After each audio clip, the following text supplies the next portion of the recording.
Salve, salve, jovens! Está começando mais um episódio do The Briefcast, agora em novo formato, nessa nova temporada totalmente reformulada, com novos assuntos, novos temas, novo co-host, especialista, e já tem vários episódios aqui da primeira temporada para você conferir, tanto aqui no YouTube quanto em outras plataformas de streaming, se você só estiver escutando a gente. A gente hoje vai falar sobre um assunto bem cabuloso, que eu acho que todo mundo sempre pensa um pouquinho se poderia ser melhor ou não, que é comunicação. Mas não é só comunicação, é comunicação no mundo corporativo.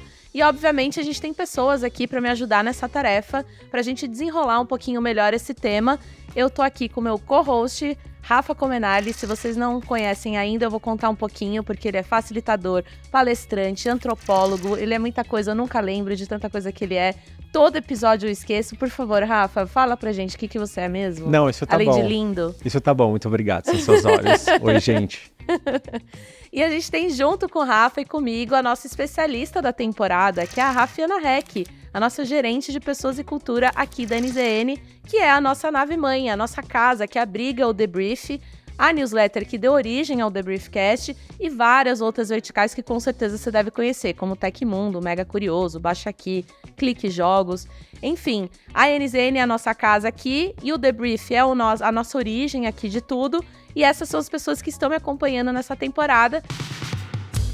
Então bora pro tema de hoje, que aliás eu vou dar uma recapitulada, né? A nossa temporada a gente tá chamando carinhosamente de tretas no trabalho, e o tema de hoje é sobre comunicação no mundo corporativo, que é um tema bastante complexo, que a gente com certeza vai ter bastante coisa para contar, cases e um monte de histórias, e acho que a gente já pode começar ali dando um start para elaborar, pra gente pensar um pouquinho. Bom, eu queria começar então com uma perguntinha, eu acho que é talvez uma pergunta de milhões, não é pergunta de milhões, mas é pra gente dar uma esquentadinha aqui. Vocês acham que realmente existe uma diferenciação entre a comunicação no meio corporativo e em outros meios que a gente vive, social, familiar? Eu já vou dar aqui minha intro, tá, do que eu penso. Eu penso que isso vai depender talvez de pessoa para pessoa, talvez tenham pessoas que tenham mais essa diferenciação até de conseguir psiquicamente talvez ter essa diferenciação entre o PJ e o PF ali, né? E talvez fique mais fácil para essa pessoa conseguir distinguir como ela vai falar dentro do ambiente de trabalho e como que ela é no ambiente social. E outras pessoas têm isso muito misturado. E aí eu falo por mim, eu sou essa pessoa. E aí eu acho que você tem que ter um pouco mais de filtro para você não ser tão informal ou às vezes, né, falar de uma forma que não cabe dentro do ambiente corporativo. O que vocês acham? Eu acho que sim e não, que é a resposta que eu já dei em vários... Eu tava escutando alguns dos episódios e tal, e eu falo isso várias vezes. Eu acho que depende muito de qual é a cultura dessa empresa. Se é uma cultura onde eu tenho segurança para ser eu mesmo a ser eu mesmo, se é uma empresa onde eu acho que eu posso ser retalhada ou retalhado de alguma maneira. Então eu acho que vai variar um pouco do ambiente onde eu estou e o quanto esse ambiente permite que eu possa ser autêntica ou ser autêntico e me sentir confortável. De qualquer maneira, eu acho que há espaços de maior segurança quando você tem mais intimidade ou menos intimidade com alguém, mas eu também acho que tem esse lance de adequação de linguagem. Eu, quando estou dando palestra ou estou num workshop, eu sou eu, né? Eu uso o meu tom e etc., mas a maneira como eu falo ou construo raciocínios, etc., é diferente de como eu falo na minha vida pessoal. Mas às vezes na vida pessoal também eu preciso usar alguma retórica, tipo quando tem uma DR, assim, com o boy, eu preciso usar uma retórica mais... Ou comunicação não violenta. Depois eu conto pra vocês um exemplo pessoal que eu tive que usar pra resolver uma situação com uma amiga e tal. Mas eu acho que depende. Mas sim, eu acho que... Acaba tendo uma diferença. Acaba tendo uma diferença porque as agendas são diferentes, né? E muitas e muitos de nós, você tem uma persona do trabalho. Eu acho que o quanto você consegue ou não manter essa persona depende de como é a vibe desse rolê. Eu vou muito na linha que o Rafa colocou sobre a questão da cultura. Quando a cultura te permite ser você mesmo e você usar da sua linguagem, da forma como você coloca as coisas e usa gírias, até às vezes sem querer soltar um palavrão ali. Igual a gente faz aqui. Igual às vezes a gente faz aqui, né? Mas, ao mesmo tempo, também eu vejo que o papel da liderança também tem muito essa ligação, assim. Eu vejo que a gente acaba se espelhando bastante na nossa liderança, né? Então, quando a nossa liderança ela tem uma pegada mais formal, consequentemente, os liderados também têm. É muito louco, assim, porque eu tô fazendo as comparações na minha cabeça das pessoas aqui da NZN, dos times, e eu vejo muito as pessoas do time sendo um espelho ali do seu líder. E outra coisa também dessa questão que o Rafa falou sobre se adequar ao público, o que eu percebo também, pelo menos um pouco do meu lado, quando a gente tem que falar, né, com 100 e poucas pessoas, com a empresa inteira, obviamente, eu tenho uma outra linguagem, até mesmo porque eu preciso me fazer entender para 100 e poucas pessoas. Então, é um pouco mais diferente a forma como eu consigo me adaptar ali. Porém, eu acho que tem uma outra questão que daí eu acho que eu vou trazer também, vou jogar um assuntinho aqui. O medo do cancelamento.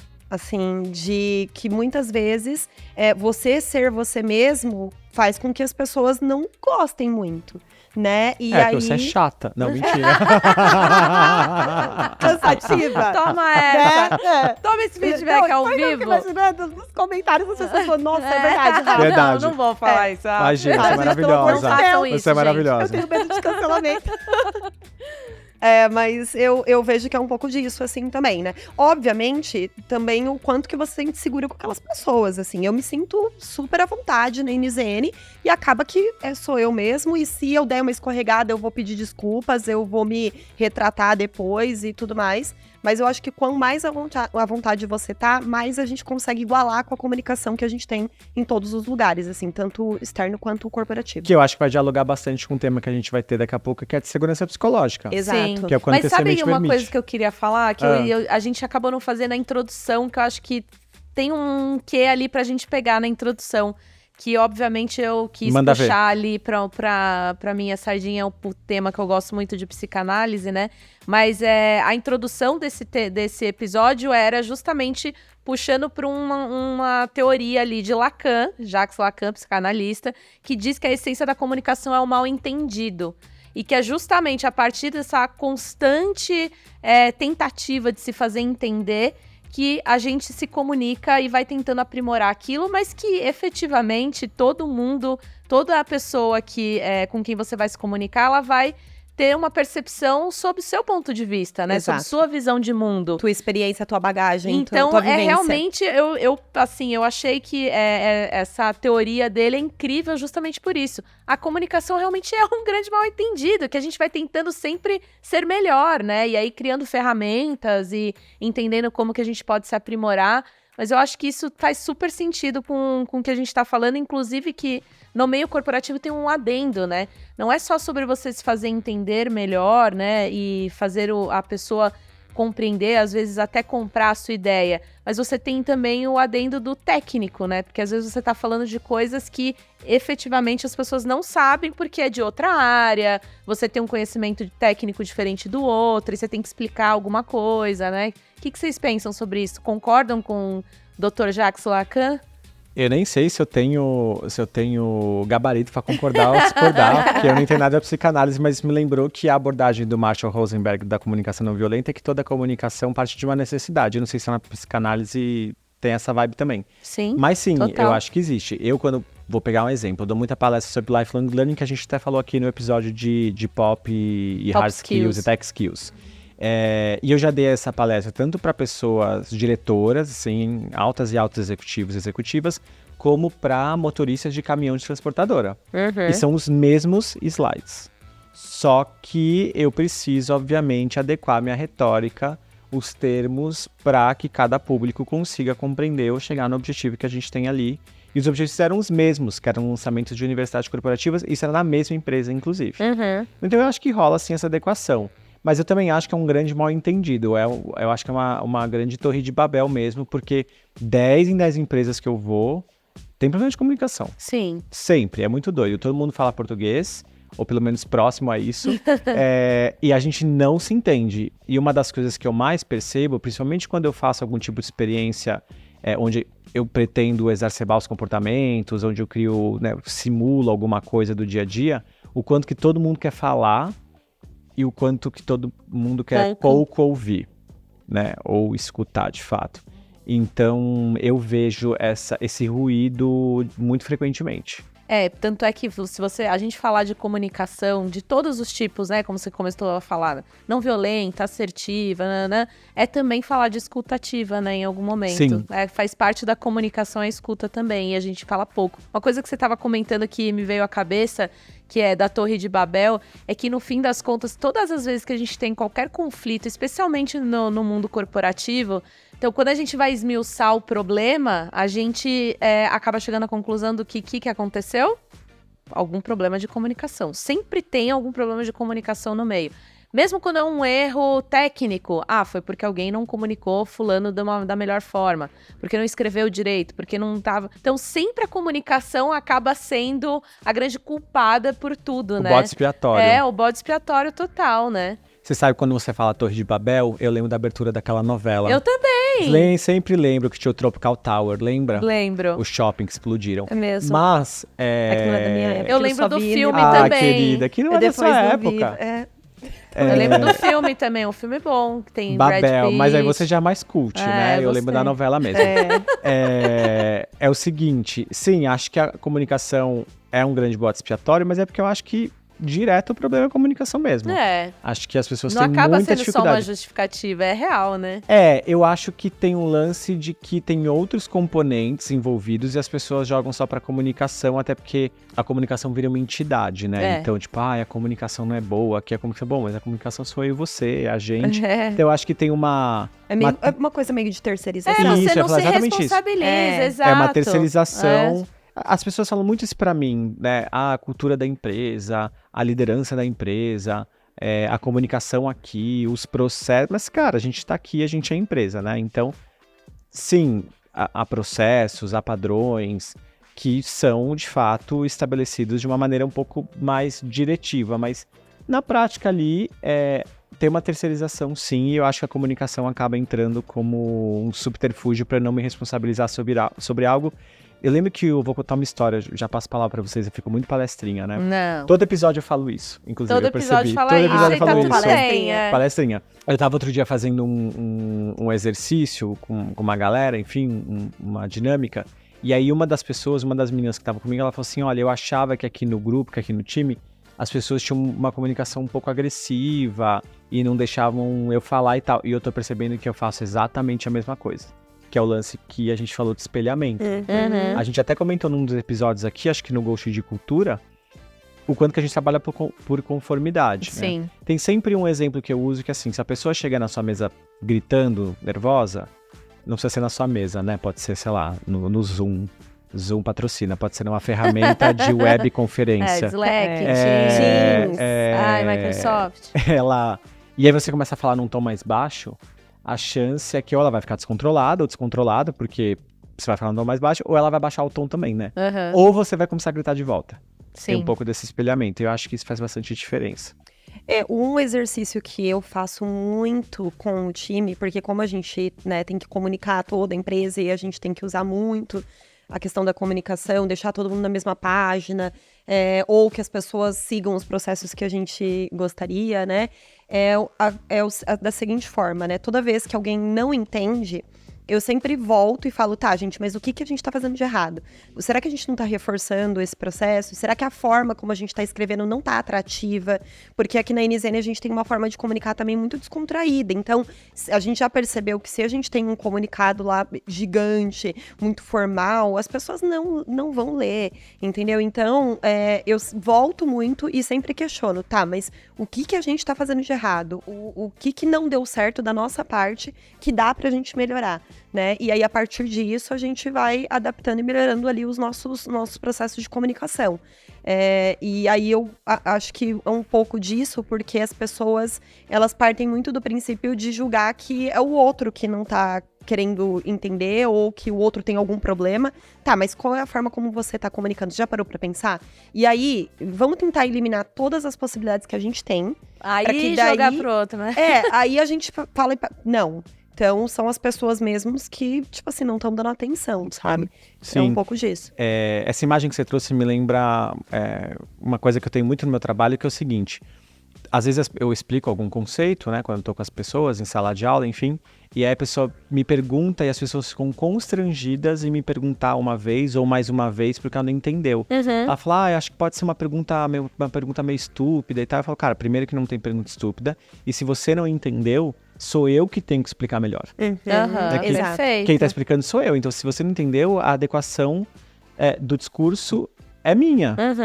Porque eu não estou me conseguindo... É você que tá passando a mensagem, Eu que não estou conseguindo me fazer entender. O que me dá vontade de conceituar um pouco.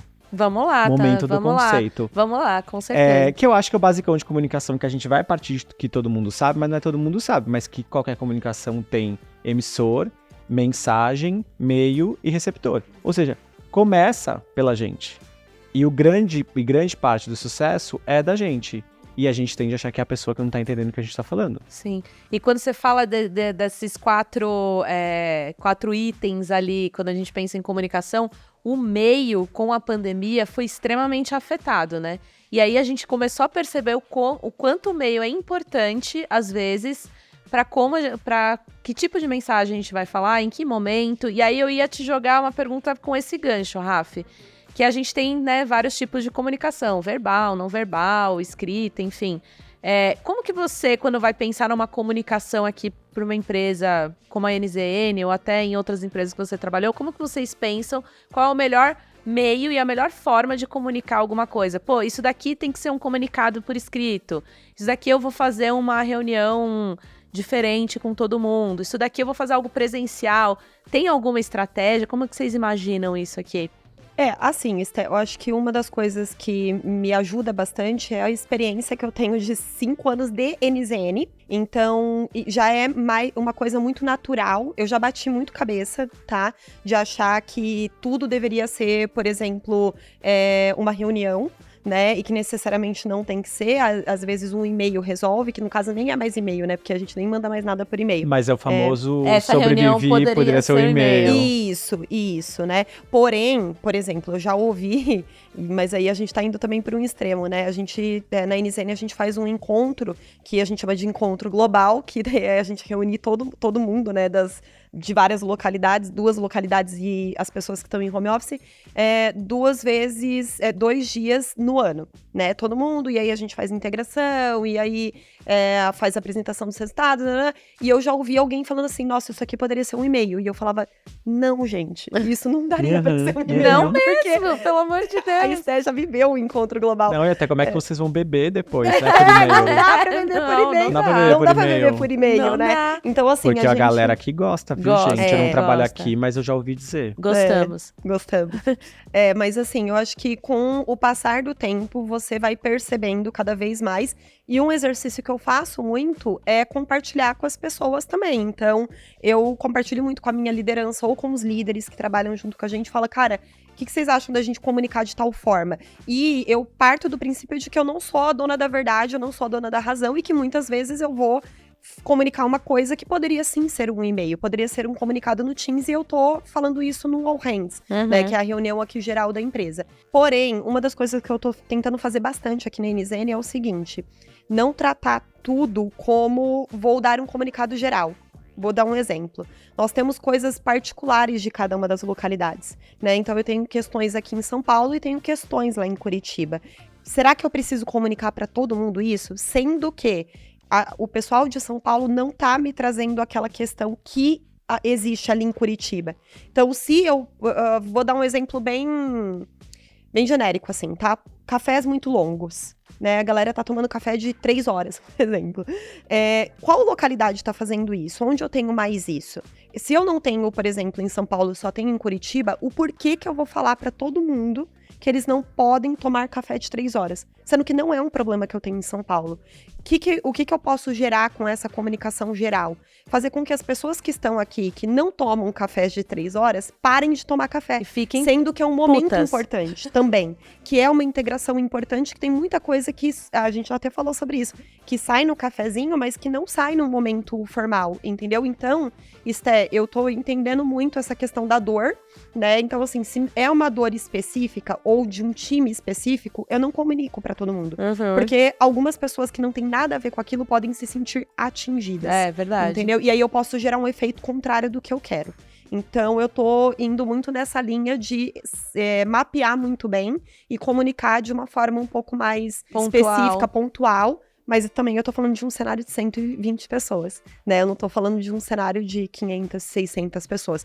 A gente também tem que entender um pouco dessa questão da quantidade, né? Então, que impacta bastante. Mas acho que tem a ver muito com o objetivo da sua comunicação. Eu acho que um dos problemas que acontecem é que as pessoas se comunicam sem saber o que elas querem daquela comunicação. Exato. Sabe quando você recebe um e-mail e a pessoa fala, escreve 3, 4, 5 parágrafos, quando você termina, você tá, mas o que ela quer? Gerador de lero-lero. Né? Ela quer que eu faça uma ligação, ela quer que eu destrave um processo. Exato. E eu acho que as pessoas se perdem um pouco nessa assertividade. Quando eu faço muita preparação de trainee, de executivos para apresentação de projeto, é meio que um side job, né? Nem a minha área exatamente de atuação, mas há muitos anos um grande laboratório pediu para eu montar uma aula. Como é que você monta suas apresentações? Enfim. Long story short, eu faço essa parada que eu adoro, eu faço até mais por prazer. E aí, quando as pessoas vão fazer apresentações, a primeira coisa que eu falo para elas é um exercício de eu quero contar uma história sobre para que eu possa. Então, assim, eu quero contar uma história sobre alguma coisa para que eu possa outra coisa. Porque, então, sei lá, eu quero contar uma história sobre transformação digital para que eu possa mobilizar a liderança na mudança. A gente perde isso. Quando eu faço exercício, a galera fala assim, mas a gente não sabe, às vezes, o que a gente quer comunicar. E esse lance do meio, que mudou muito, eu queria dar um exemplo, inclusive fora das organizações. Vocês são casadas há muito tempo, mas eu não. E então eu tô na luta, né, na pista há vários anos. Se bem que em um episódio aqui eu não namorava, agora eu namoro e eu levei um esculacho lá em casa. E aí, desculpa, tá? Eu que falei, você né, falou que ele tava você não solteiro. namorava, mas nessa época a gente já tava junto. Eu falei, não, veja bem. Eu tô entendendo uma coisa. A gente só tá fazendo isso pra que o Rafa possa... Para que eu possa me retratar. Esse episódio é só pronto, podemos isso. Acabar por aqui, muito obrigado. Esse era o objetivo desse comunicação. A comunicação no episódio era justamente essa. Ele está namorando, gente. E aí, inclusive a gente pode gravar um áudio pra eu mandar pro meu namorado até sair o episódio? Podemos. Né? Vai que até lá não tô namorando mais também, aí isso foi em vão. Não, mentira, gente, é o seguinte, aí vamos lá. Quando você conhece um crushzinho, você começa a trocar ideia por texto. E aí, você dá risada, você fala, nossa, pessoa da hora, não sei o que, etc e tal. Eu gosto de ligar. Então, meu ex-marido, por exemplo, a gente se ligava muito porque no texto você consegue planejar um pouco mais o que você vai falar, deletar, escrever, mudar de ideia, etc. Mas, ao mesmo tempo, eu não conheço o teu tom, então eu também interpreto do jeito que eu quero. E aí, olha só, que todo mundo aqui que já saiu com alguém que conheceu o aplicativo, ou que alguém apresentou e foi por texto e tal. Não é nosso caso, não. De repente conheceu no Orkut. O meu caso. Por meio de scraps. Você conheceu o Rafa no Orkut? Não conheci no Orkut, mas a gente usava Orkut pra se comunicar. Mas você conheceu no Orkut? Olha, precursora, vanguardista. Que Tinder, que nada. Que Tinder, imagina. Ela já viabilizava pelo Orkut, né? Já era um outro grau. Imagina ela na era Tinder. Bem que eu disse que ela tinha essa pegada. Mas enfim, e aí a hora que você sai com a pessoa... Não é aquele ritmo, é uma puta vibe estranha, é uma decepção, né? Porque aquela cadência, aquela dinâmica, ela se dava por texto. Que você construía dentro da sua mente ao ler, né? Isso. É mesmo. E aí tem o emoji e tal, e etc.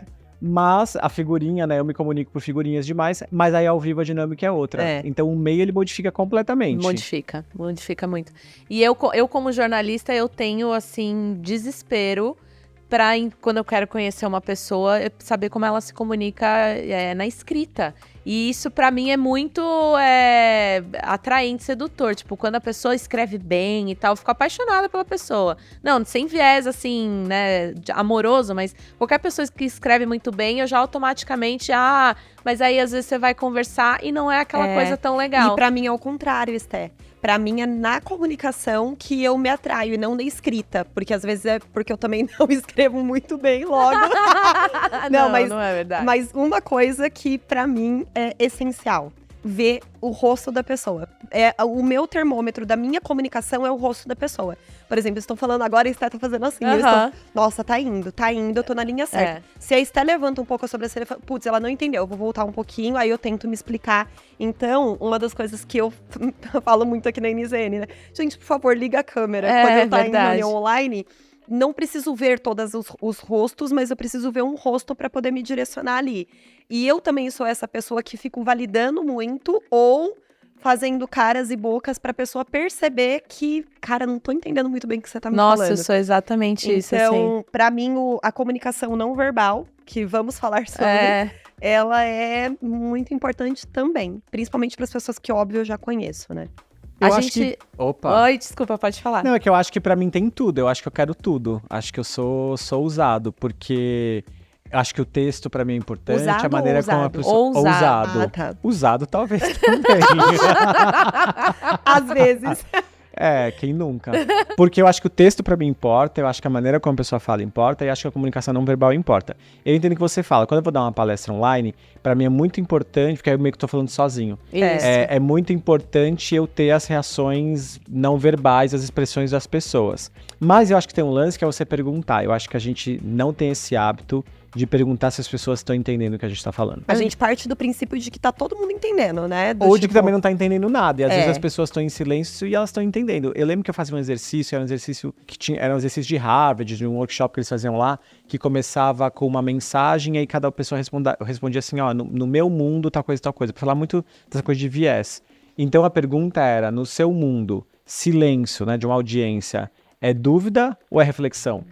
E aí, às vezes, eu tô conversando com as pessoas e falo, gente, vocês estão em silêncio porque vocês não estão entendendo ou porque vocês estão absorvendo e estão refletindo? Uhum. Na maioria das vezes, as pessoas falam, a gente está refletindo. Boa, E eu parto do Rafa. princípio que elas não estão entendendo. Então, quando eu tô explicando alguma coisa, eu paro e falo, gente, tudo bem até aqui? Alguém quer perguntar alguma coisa? É. Este conceito está... Porque também se fala alguém quer perguntar alguma coisa, ninguém levanta pra perguntar, né? Aí entra naquele lance de você estar num ambiente seguro e etc. Mas aí eu falo, olha, esse conceito é muito importante. Aí sabe qual que é um truque que eu faço, que eu acabei de lembrar, principalmente no presencial? Mas quando eu vejo as pessoas na câmera também rola. Eu tava num evento semana retrasada com 170 trainees de uma indústria muito grande. E aí eu tava fazendo uma breve exposição e tal. Eu falo, gente, vocês sabem aqui o que é esse conceito? Já ouviram falar de quarta revolução industrial? E aí, quem já ouviu falar, quem sabe, levanta a mão.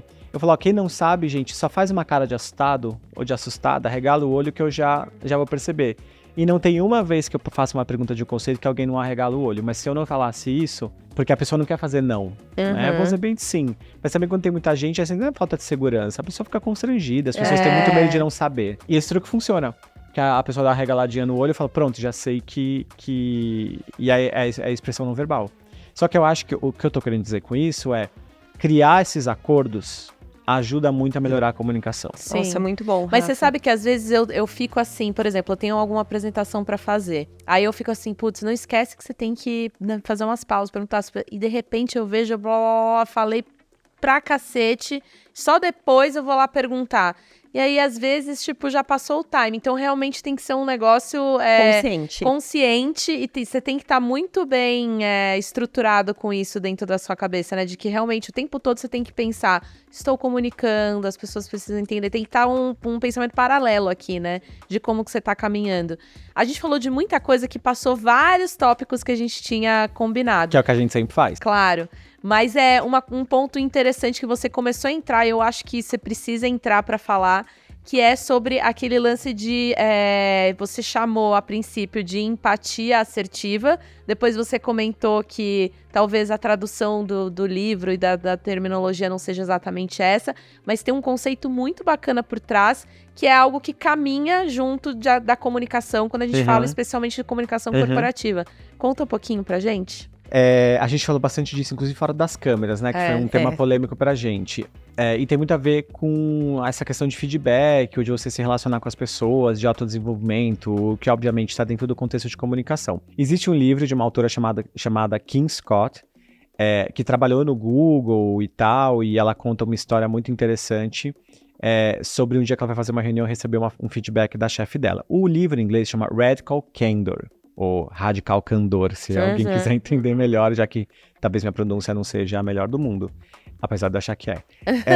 Só que em português traduziram como empatia assertiva. O Radical Candor seria, na verdade, franqueza radical ou abertura radical. Então eu acho que embola um pouco, que é o que a gente conversou antes da gente gravar. Mas basicamente ela diz o quanto que existe um lugar feliz onde eu sou empático, onde eu tenho empatia, e também posso ser assertivo ou ter assertividade na minha mensagem, no meu feedback.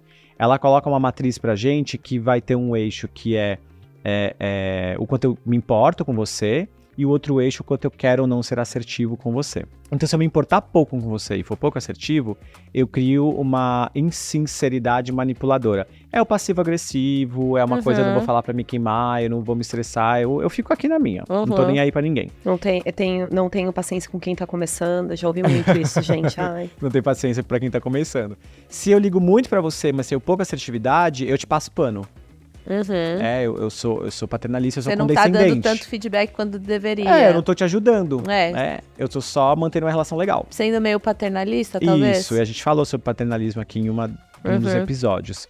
Se eu não ligo muito pra você e sou extremamente assertivo, eu também posso criar uma vibe meio de crítica, um pouco ruim, pouco eficiente no final das contas. Só o criticar por criticar. E às vezes eu também não te dou uma orientação. Então eu falo, Raf, não acho que você fala muito bem em público. Ô Esté, você não dá espaço pra gente perguntar se tem dúvida. Tá, mas e?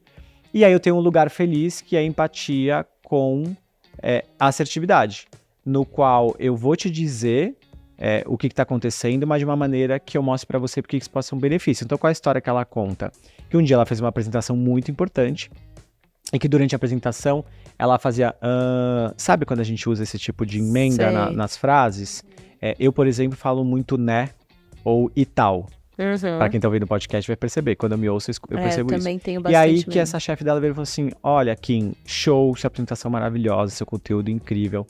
Mas você tem esse hábito, e esse hábito, às vezes, pode dar a sensação de que você não domina tanto o assunto. E você domina que eu sei.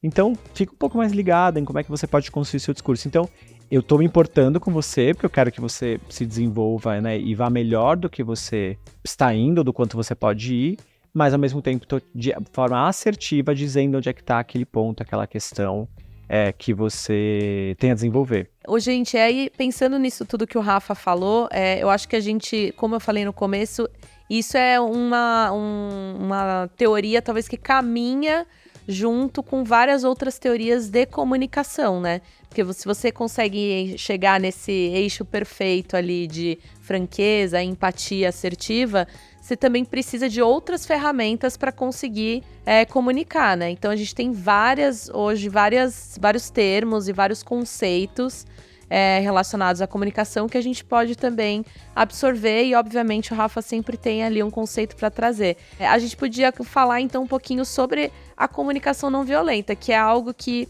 eu tenho visto cada vez mais se popularizando, mas, ao mesmo tempo, eu vejo que tem muitos autores falando de forma diferente do mesmo conceito, talvez trazendo ferramentas também de uma forma um pouco discrepante.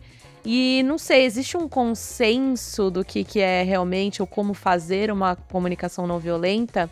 E aí, mais do que isso, vocês entendem que seria tipo uma prerrogativa para quem trabalha numa empresa conseguir entender esses conceitos e aplicar no dia a dia para a gente conseguir ter algo mais tranquilo e pacífico no dia a dia da empresa?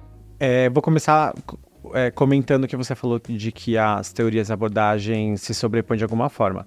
As 4 que eu mais gosto, que é a comunicação não violenta do Marshall Rosenberg, empatia assertiva da Kim Scott, agilidade emocional da Susan David e segurança psicológica da Amy Edmondson, e a gente pode colocar os 4 livros Vamos pôr tudo aqui nos sempre. créditos, elas se sobrepõem de alguma maneira, mas eu também acho que elas se complementam. No caso de comunicação não violenta, sim, existe um jeito, uma abordagem, um passo a passo, um conjunto de ferramentas que é o que é comunicação violenta. Qualquer outra coisa não é comunicação não violenta, só que as pessoas confundem, extrapolam, aí, enfim, acho que também não vale fazer um juízo de valor. Mas é a teoria do Marshall Rosenberg, que é um psicólogo americano, que criou o Instituto, que é o pai dessa parada, e que criou o Instituto de Comunicação Não Violenta, só pra você procurar na internet você vai achar facinho, que é a abordagem para a gente criar uma comunicação mais compassiva, ou com mais compaixão, ou menos bélica. Ele fala muito de criar pontes, né, Rafa? Esse é o objetivo da comunicação não violenta, é criar essas pontes. E muito com o que você falou sobre a gente encontrar um denominador comum, para daí sim a gente destrinchar e chegar nos objetivos, né?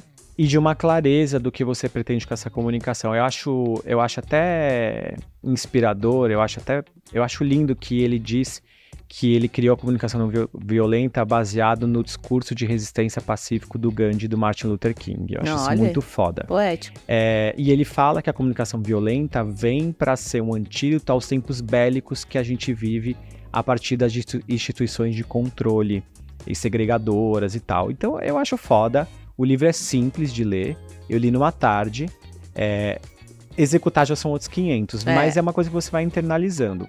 Mas basicamente, então, é um conjunto de ferramentas que permite que a gente possa construir pontos, possa colaborar melhor e a partir daí ter uma comunicação mais eficiente. O que as pessoas confundem é que elas acham que a comunicação violenta é necessariamente agressiva, e não é isso. Eu gritar... nada disso vai ser resolvido com o CNV. Eu gritar, eu ser sarcástico, eu ser passivo-agressivo, não tem a ver com comunicação ser violenta ou não. É de uma outra ordem, de uma outra natureza. Que a gente pode já explorar um pouquinho mais quais são esses pilares da comunicação não violenta, para que eles servem, como é que eu faço. Mas existe essa confusão de que se eu sou uma pessoa ríspida, eu tenho uma comunicação não violenta. E não... Também, né? Também. Você é um puta de um otário, mas e pouco eficiente, mas não é sobre isso. Uma coisa que você falou muito legal sobre esse momento, como é que você falou? Bélico? Eu percebo que isso acontece muito nesse mundo de redes sociais que a gente tá vivendo. E que cada vez mais a gente vê que tem pessoas querendo lacrar lá nas redes sociais, tendo aquele discurso, às vezes, um pouco mais violento e que na escrita fica ainda mais evidente e pesado, né? E aí é dolorido você, hoje em dia, tentar se comunicar nas redes sociais tentando fazer diferente, porque a grande maioria das pessoas não está ali para aquilo, né? Parece que toma o tempo para... efetivamente fazer algo mais voltado pro mal e pro, talvez até ataque. Um ataque e como é que fala quando você vai... Desabafar, um desabafo, né? Não tem necessariamente a ver com você, sei lá, expor uma ideia, trazer algum argumento. Quero desabafar, tô meio puto, venho aqui, eu vou jogar todo o meu lixo aqui dentro das redes sociais, né? Toda comunicação vem de uma necessidade. O exemplo que o Macho usa no livro, assim, um bebê chora porque ele... É uma comunicação porque ele precisa de alguma coisa. Dormir, comer, isso tem muito a ver com a psicanálise, né? E aí, essa comunicação bélica das redes sociais, das plataformas digitais, ela vem no primeiro pilar da comunicação violenta, que é você separar a observação de julgamento. E ali vem só julgamento, vem só a sua interpretação, vem um viés e não observação factual, que é o primeiro lance que se pede na comunicação não violenta. Agora, Rafa, eu queria te perguntar um negócio, que é como é que você lida com esse tipo de conflito quando chega pra você? Porque escala às vezes, né?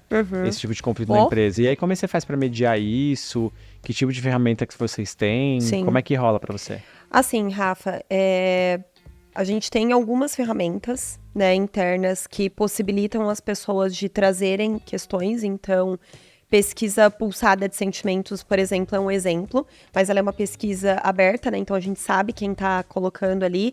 Tem a questão de pesquisas anônimas, que as pessoas até se sentem mais à vontade em trazer. Porém, um dos exercícios que a gente vem fazendo cada vez mais é tentar não assumir para nós. Então, assim, eu não vou lá resolver o seu problema de comunicação.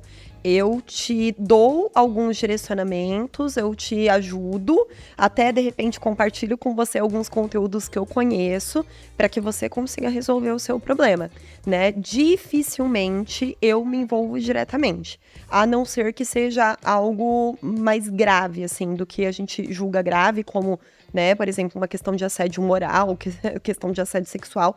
Aí sim existe uma intervenção ali nossa, mas quando é apenas conflitos de comunicação e alguém vem buscar por nós por nós tentando resolver, eu não me envolvo. Eu evito ao máximo e falo, olha, acredito que seja melhor você fazer dessa maneira. Você já tentou tal coisa? Você já tentou uma reunião, de vez você ficar tentando mandar mensagem e a pessoa não tá te entendendo? Então, eu vou muito nesse direcional, né? Mas uma das coisas que eu costumo fazer também, por exemplo, até mesmo nas pesquisas, eu pergunto para as pessoas o que elas têm de sugestão de melhoria, né? Não é coloque aqui suas lamentações. Não, o que você acha que dá pra gente melhorar? Né? Então, acho que também muda um pouquinho, sabe? Eu acho que coloca a pessoa também um pouco como corresponsável daquelas melhorias, né? E não só da gente ser 100% responsável e tentar fazer tudo para agradar a todos e no final das contas não agradar ninguém.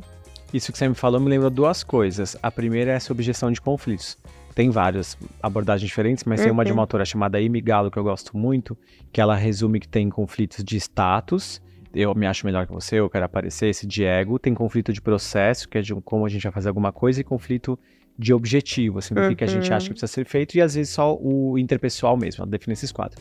E ela diz que tem 4 maneiras de você enfrentar um conflito que eu amo, que a primeira é simplesmente não fazer nada. Porque às vezes é melhor não fazer nada. Deixa estar, não adianta entrar nesse conflito, né? Porque a provocação dela é, o que eu quero deste conflito? E às vezes eu não quero nada. Então eu posso não fazer nada. Certa. É aquele quero ser feliz ou estar certa. Ou ter razão. Ter razão. E eu prefiro ser feliz, mas eu tenho uma amiga que prefere ter razão. Um dia eu perguntei isso pra ela assim, mas ter razão é ser feliz. Aí eu falei, não, então tá bom. Essa amiga não fui eu? Aquelas. Poderia ter sido, mas não. Mas é uma pessoa que você conhece. Eu não vou citar ela aqui para não comprometê-la. A outra é você tentar agir indiretamente. Então, putz, eu tô com uma questão aqui com a Raf. Eu e a Raf, a gente dá a faísca, mas aí eu converso um pouco com a Esté, do tipo, Esté, como é que será que eu posso ir? Ou você consegue dar um toque na Raf, etc e tal. O outro é ir diretamente, eu falo, Raf, vamos aqui conversar, tal e tal coisa. E o outro que eu amo, que é, vai embora. Abandone o conflito. Sai. Muda de emprego, ou muda de área, ou não trabalha com essa pessoa, se você tiver a opção. Maior, né, de tipo, eu preciso realmente expor que aquela ideia não é a ideal porque vai me impactar. Então você tem um objetivo muito grande, você não pode abandonar. Mas se você pode, cai fora, né? Até porque há conflitos que são insolúveis, né? Eles não estão ao seu alcance. E aí, às vezes, você fica tentando lutar numa parada que não dá mais. Então, aí você se retira, ela fala. Então, eu gosto bastante dessa abordagem. Mas em algum momento, daqui a pouco, eu queria falar dos 4 pilares. Você começou a falar do primeiro. Porque eu já misturei tudo e trouxe uma no meio, mas eu volto pra comunicação não violenta. Então volta pra comunicação não violenta. Que foi o que você falou que tem a ver com sentimento. Então a primeira coisa que o Marshall diz pra gente é que eu preciso substituir o julgamento por observação. Então eu observo os fatos para que todo mundo consiga ver o que está acontecendo, e não minha impressão. Então se eu falo pra você tá jogando muito mal futebol, é mais fácil falar nos últimos 5 jogos você não fez nenhum gol. Coisas diferentes. Sim. Isso é uma coisa observável. Daqui a pouco eu dou um exemplo completo. O segundo é ver qual é o seu sentimento, que é o que você falou, Rafa, agora há pouco, que eu acho que é a parte mais difícil das pessoas. Elas não conseguem entender qual é o sentimento que aquilo causa. E o vocabulário de sentimentos das pessoas é muito restrito. Basicamente, pode falar. Posso trazer um ponto sobre isso, deve. Rafa? Pra mim, essa questão do sentimento, ela tem total a ver com autoconhecimento. E pra mim, as pessoas, elas não se conhecem. Por isso que muitas vezes elas também nem conseguem se comunicar de uma forma que a gente considera adequada ou não violenta, enfim. Porque não conhece, não sabe, não percebe nem que tá gritando, não percebe nem que tá sendo agressivo, que tá usando uma linguagem que pro outro é uma linguagem ofensiva, sabe? Você sabe que na escola das minhas filhas, eu achei super curioso isso há, sei lá, 7 anos atrás, minha filha mais velha, quando ela entrou na escola, dos pilares ali da escola de comunicação, eles trabalhavam os livros que falavam sobre sentimentos. Então, para eles conseguirem reconhecer o que eles estavam sentindo. E eu achei isso muito legal na época. Eu não fazia ideia como era criar uma criança, né? Tava começando nesse mundo da maternidade. E a hora que a professora me falou isso, eu falei, cara, é tão óbvio, né? Como que eu nunca tinha pensado nisso? Pra gente começar a se comunicar, eu preciso saber o que eu tô sentindo. E nomear os sentimentos. Né? E nomear. Então, é muito engraçado que minha filha mais nova hoje, quando ela fala que ela... E eles associam, né, pra criança, pra ser lúdico, eles associam cores, né, aos sentimentos. Então, às vezes, a minha filha mais nova fala, hoje eu tô verde, porque eu tô calma. Eu lembrei eu tô vermelha, porque eu tô com raiva. Exato, bem divertidamente, exatamente. Esse lance dos sentimentos é um dos mais legais que eu acho, porque as pessoas costumam achar que elas estão felizes, alegres, tristes, bravas, né, com raiva, etc. Realmente o divertidamente com os 5 bonequinhos, Isso. Que é muito infantil, e né? muito primário. Muito primário. Porque eu posso estar frustrado, eu posso estar sentindo abandonado, desamparado, excitado, empolgado. São vários outros sentimentos que estão nas camadas. Assim como as cores primárias vão se misturando e vão surgindo outras, é exatamente a mesma lógica. E aí a proposta é você identificar o que aquilo te traz de sensação. Se eu sei qual é o sentimento que eu tenho, e uma coisa muito legal, Susan Davis também fala isso na agilidade emocional, é separar sentimento de pensamento. Que a gente confunde, isso né? Que é difícil. A gente confunde muito difícil. Eu faço terapia cognitiva comportamental. Por quê? Porque sou fraco demais para fazer análise e não aguento o tranco. Então se você é soft como eu, faça a cognitiva comportamental. Não é verdade. Eu também sou soft e faço análise. Às vezes a gente trabalha muito ressignificação de sentimentos. E às vezes ela pergunta, como é que você se sentiu na situação? Aí eu falo, eu me senti muito nervoso. Ela fala, isso aí não é o que você sentiu. Aí a gente vai olhar e fala assim, não, eu me senti injustiçada. Eu falo, agora sim. Agora sim. E eu me sinto muito injustiçado, hein, gente? Quero dizer isso pra vocês. Overshare. E aí, a partir daí, a gente vê qual a necessidade que a gente tem. Se eu me sinto de alguma maneira, eu tenho uma necessidade. E aí você consegue, de fato, circunscrever qual é a necessidade da sua comunicação. O que você precisa, de fato. E aí você faz um pedido claro que eu amo, que é o final, que é o quarto ponto, que é assim, peça claramente o que você quer. Porque às vezes a gente reclama, ou a gente se queixa, ou a gente aponta. A gente até diz uma necessidade, mas a gente não diz o que a gente quer. Então eu vou dar um exemplo muito simples, primeiro pessoal. Eu tenho uma amiga, grande amiga, Patrícia Mundim, a Esther conhece ela. E aí, eu e a Paty, a gente é amiga há 17 anos, mas a gente mora longe, às vezes, mora perto e tal. E às vezes ela responde, a gente, enfim, às vezes é meio truncado, a gente não consegue se falar. E tinha uma época que eu não tava legal, eu não sei o que tinha acontecido, eu não tava muito bem. E eu tentava falar com ela, ela meio que não me respondia, etc. E aí um dia ela postou uma foto com um amigo dela. Aí eu já mandei uma mensagem, nossa, tempo pros seus amigos novos você tem, né? Mas e pra mim? Ciumento isso aí. E aí ela virou pra mim, mandou uma mensagem e falei, olha, é o seguinte... sem o chilique, o que é que você quer? O que tá acontecendo? Aí eu falei, não, peraí, acho que eu preciso de uma comunicação não violenta.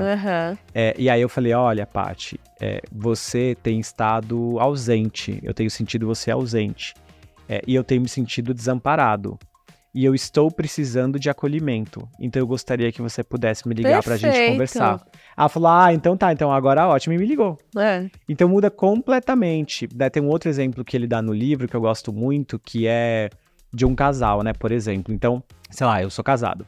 Aí eu viro pro meu marido e falo, nossa, você nunca vem jantar em casa, você nunca me encontra. E nunca, sempre são palavras violentas. Porque quase nada é nunca, quase nada é sempre, quase nada é nada. E quase nada é tudo. Deu pra entender? Deu pra entender, né? Sim. Porque às vezes você fala, tudo que você faz, não, tudo é muita coisa. Toda vez é muita coisa. Poxa, então você não vem e tal. E se você falar, olha, nas últimas semanas, você jantou comigo uma vez por semana. Isso faz eu me sentir solitário. Então, eu gostaria muito que você pudesse vir jantar comigo pelo menos 3 vezes por semana. Ou que me avisasse quando não pudesse. Pode ser? Então é um outro jeito. E você coloca o seu sentimento em perspectiva para que a pessoa consiga entender, né? Muda muito Eu mesmo. muitas vezes em DR virei e falei, tá bom, mas o que você quer de mim? O que você tá me pedindo? Porque assim, às vezes o que a pessoa quer de você, você não consegue entregar. Então é bom você saber. É bom ter clareza. É bom você saber, porque aí separa, né? Exato. Você pode virar e falar, gente, eu não consigo suprir ou sei lá, chega numa negociação, não posso te dar isso, mas posso te dar a tal coisa. Mas abre portas para uma comunidade, abre pontes para a comunicação. Eu não posso jantar 3 vezes, mas eu posso tentar almoçar e tal. Agora, dentro do mercado corporativo, uma coisa muito simples também que a gente tem costume de fazer aqui, eu pelo menos faço muito isso com o meu time. Se alguém chega pra mim com alguma reclamação e tal, eu deixo a pessoa desabafar, eu olho pra ela e falo, perfeito, você precisa que eu faça algo com isso? Ou você só veio desabafar? Então, isso muda tudo, porque de repente, né, naquele momento que a pessoa pensa... Será que eu preciso fazer? O que eu quero fazer com isso que eu tô te falando, né? Aí que ela vai realmente entender o sentimento, vai entender se ela precisa que uma ação seja feita e etc. Vocês não acham que é uma boa, assim? É porque isso tem tudo a ver com escutativa. Que as pessoas acham que escutativa é só ficar escutando, mas não é, né? Escutativa é fazer perguntas abertas, inclusive, pra pessoa contar ou dizer o que ela quer dizer. Porque a gente tem uma dinâmica de que você nem terminou de falar, já quero te dar uma resposta. A gente sempre quer ter uma resposta. Já tá pensando, né? Eu quero sempre ter um conselho. Ou uma coisa que é muito violenta é você contar a sua história. Mas eu quando passei isso, mas comigo foi bem pior, isso é super violento também. E aí a gente tem essa dificuldade em fazer perguntas ou deixar as pessoas falarem. Então, às vezes a pessoa só quer desabafar. Ela não quer te pedir conselho nenhum. Às vezes, não sei se você já esteve com alguém, a pessoa começa a te dar 1000 soluções pro seu problema, você fala assim, eu não quero solucionar agora, eu só quero reclamar. Eu vou me expor. A gente quase não faz isso aqui. Imagina, eu levei do episódio que ela expôs o marido. E mostrei pra ele. Eu tenho um sério problema de querer resolver todos os problemas que me trazem. E assim, tô falando de coisas de família, coisas de trabalho, eu parto do princípio de que se você tá compartilhando comigo, você precisa da minha ajuda. E eu saio correndo, querendo resolver. Ela tá rindo, eu vou expor. Ela tá rindo porque tem gente rindo aqui. É porque tem gente balançando a cabeça. Falando, ela é assim e aí, mesmo. O que às vezes acontece, eu sou um trator e passo por cima das pessoas. E aí, eu consciente disso, hoje eu tomo muito mais cuidado. Então, primeiro que eu já não entro em qualquer briga, né? E aí, falando bem de família, assim, então, alguém me traz uma questão, eu falo, de repente... falo qual é a minha opinião e tudo a respeito, mas não faço nada. Não saio procurando, fazendo, sabe, rodinhas e tentando solucionar problemas e tudo mais. E uma vez eu recebi um feedback de uma pessoa que trabalha comigo e falou assim, Raf, muitas vezes a gente só quer te contar um negócio. A gente não quer que você tente solucionar nada. E eu saio louca tentando solucionar os problemas, entendeu? Eu tenho esse hábito também. Acho que a gente é de pessoas, né? Então a gente tem essa necessidade. O meu namorado mora no Rio. E outro dia ele chegou em São Paulo e ele não conseguia pegar um Uber de jeito nenhum em Congonhas. E aí ele ficou meia hora. E aí eu falei assim, e se você pegar um táxi? Você quer que eu faça não sei o quê? E se eu fizer isso? Não, vai pra tal lugar. Ele falou, deixa eu te falar um negócio, eu vou conseguir resolver. Porque eu posso pegar um ônibus, posso pegar o metrô, eu posso fazer muitas coisas. Eu só estou te contando. Inclusive, eu não estou irritada com você, mas me dá um tempo, depois eu te chamo. Ótimo. Eu falei, nossa, tá bom, tudo bem.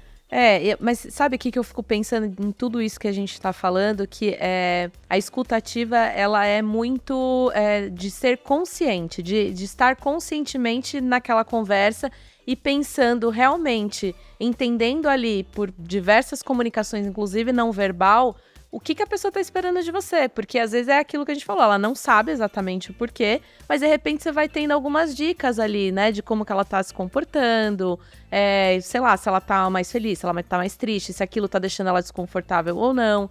Tem sentimentos envolvidos e isso me leva de novo a psicanálise, porque a psicanálise é conhecida como a cura pela fala, né? Então, na clínica, na psicanálise, o que o psicanalista faz é justamente escutar e fazer perguntas muito abertas para ir levando a pessoa às suas próprias conclusões, né? Para o seu próprio caminho. A gente fala que a gente faz o paciente fazer um caminho da onde veio aquela queixa dele, para ele voltar à origem e entender como que você tá indo. Mas você só vai direcionando o caminho. Não necessariamente você vai dar uma solução. Ele mesmo vai chegar àquela conclusão. Então, eu acho que é muito sobre estar consciente, né? Você tá naquele lugar realmente presente e não simplesmente ali ouvindo para eventualmente falar por falar ou falar só porque você acha que você precisa dar alguma opinião, né? Não necessariamente é dessa forma, né? E tem interesse no que tá sendo dito, que no final das contas não é sobre você comentar, é sobre você escutar. Mas eu também acredito, gente, que a gente precisa estar... polêmica, tô sentindo que é polêmica. Ela tá discordando e não quis falar. Não, é que eu acredito que a gente precisa estar bem conosco pra também ouvir o outro. Assim, porque tem dias de verdade que eu não tô disposta a ouvir o problema dos outros. Os nossos barulhos assim, incomodam, né? Eu sou psicóloga. Ninguém sabe ainda. Né, eu sou psicóloga e não quero ouvir o problema dos outros. Mentira. Não é bem isso, tá, gente? Não é isso. Mas assim, de verdade, eu não tô o 100% do meu tempo disponível. Eu não estou 100% do meu tempo bem pra poder estar. E assim, gente, de verdade, às vezes é só o fato de estar ali. Sabe por quê? Porque você também já tá com tantos os seus problemas, com as suas questões, que... Como eu tenho um pouco dessa dificuldade de conseguir separar, eu também acabo internalizando aquilo pra mim. E a gente é uma esponja. O seu barulho interno não te faz ouvir o outro, né? Eu não sei se eu concordo para mim, porque eu acho que isso é individual. Porque você sempre tá bem pra ouvir os problemas dos outros? Não, mas às vezes... Não, agora eu quero entender. Qualquer coisa você me liga. Mas você falou que tá disponível, a minha terapeuta sempre fala que estar disponível não é estar à disposição. E o dia que ela me explicou isso, tipo, tudo mudou pra mim. Nossa, então vamos, quero entender. Não, é que pra mim, às vezes, é um pouco ao contrário. Às vezes, se eu não estou bem num dia, escutar alguém, trocar com essa pessoa, faz eu ficar melhor. Porque às vezes, quando eu não tô bem, alguma pessoa vir conversar comigo e eu conversar com ela, principalmente se a gente puder ter uma troca, às vezes parece que eu tô falando pra mim mesmo. Não sei se vocês passam por isso. Não, isso é total. A psicologia, ela fala muito sobre isso. A partir do momento que você externaliza, é como se você estivesse numa posição de se escutar, né? Você tá ouvindo. É a mesma coisa da gente comentando que quando a gente se assiste aqui no podcast, parece que não somos nós falando, parece que outra pessoa. Exato. Então eu acho que claro que tem dia eu simplesmente estou de mau humor. E no fim de uma coisa que eu lembrei.